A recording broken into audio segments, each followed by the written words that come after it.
Top quality और consistent performance के लिए सिर्फ सिल्वर पंप नाम याद रखना।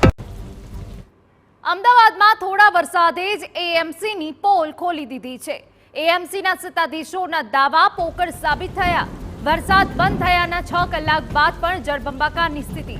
સ્ટેન્ડિંગ કમિટી ચેરમેને 1 કલાકમાં પાણી ઓસરવાનો દાવો કર્યો હતો। હજુ પણ અનેક સ્થળે ઘૂંટણસમાં પાણી ભરાયેલા જોવા મળ્યા।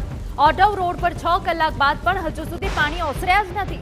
વરસાદના સમયે ડ્રેનેજ અને સ્ટ્રોંગ વોટર લાઇનમાં પાણી ઓવરફ્લો જવાને બદલે આ સ્થિતિ સર્જાઈ છે।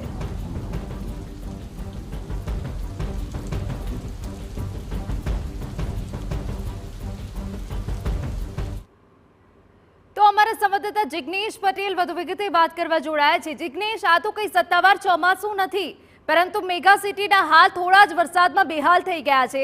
આની પાછળ જવાબદાર કોણ? જિગ્નેશ,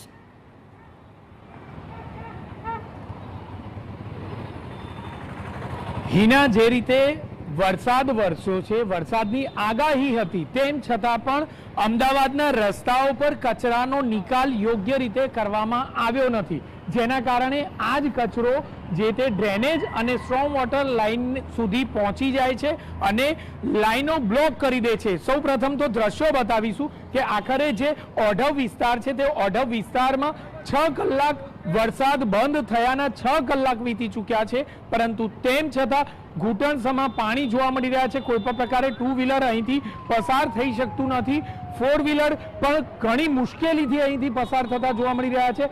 આખરે 1-2 નહીં, પરંતુ અનેક વર્ષોથી આ જ પ્રકારની સ્થિતિ આ વિસ્તારની છે, પરંતુ તેમ છતાં આખરે શા માટે સત્તાધીશો દ્વારા કોઈ યોગ્ય પગલાં લેવાતા નથી? સ્માર્ટ સિટીના સ્માર્ટ અધિકારીઓનું આયોજન શા માટે સ્માર્ટ પ્રકારનું નથી, તે સૌથી મોટો પ્રશ્ન છે।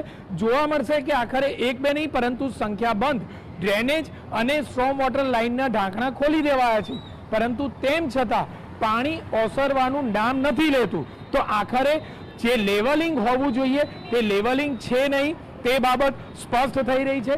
બીજી તરફ રસ્તા ઉપર જે રીતે કચરો નાખવામાં આવતો હોય છે તેની સફાઈ યોગ્ય રીતે થતી નથી। 1-2 નહીં, પરંતુ અનેક જગ્યાઓ પર કચરાના ઢગલા જોવા મળી રહ્યા છે। જો વરસાદ પહેલા યોગ્ય રીતે સફાઈ કરવામાં આવે તો કદાચ આ કચરો જે તે લાઈનો સુધી પહોંચે નહીં, સ્ટ્રોંગ વોટર લાઈન હોય કે ડ્રેનેજ લાઈન હોય તેને બ્લોક ન કરે, પરંતુ આખરે વરસાદની આગાહી હોવા છતાં પણ આગલા દિવસે યોગ્ય રીતે સાફ સફાઈ થતી નથી।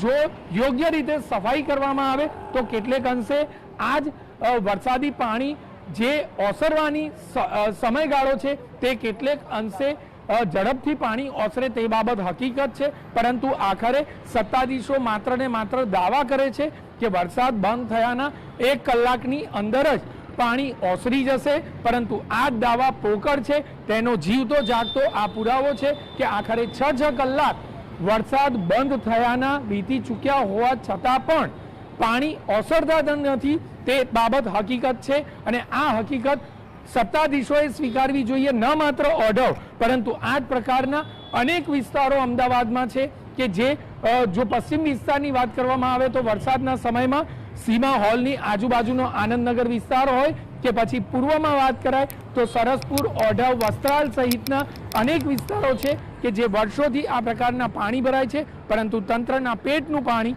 હલતું નથી। જિગ્નેશ, આભાર તમામ વિગતો બદલ। તો વરસાદ બંધ થઈ ગયો છે, કલાકો વીતી ગયા છે, છતાં અનેક સ્થળો પર